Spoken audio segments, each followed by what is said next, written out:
For this assignment, I had to prototype a game system that focused on the areas of strategy and logic.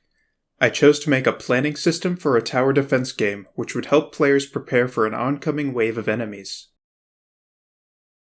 The prototype takes place on a square battlefield with two paths leading up to the player's castle.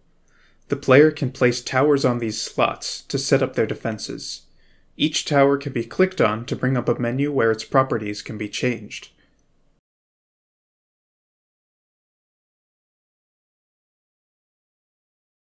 You can also click the Test Fire button to see how the towers will react to enemies.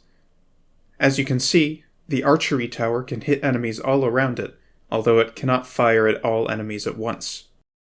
The player can continue in this fashion to find what they think is the best arrangement of towers. Because there is no actual functionality for enemy waves, the focus here was much more on how to make the planning phase informative and interesting. I heavily limit the player's options with regards to where towers can be placed, in order to prompt them to think more deeply about each tower's strengths and weaknesses. I illustrated a trade-off between fire rate and range with these dynamic scroll bars.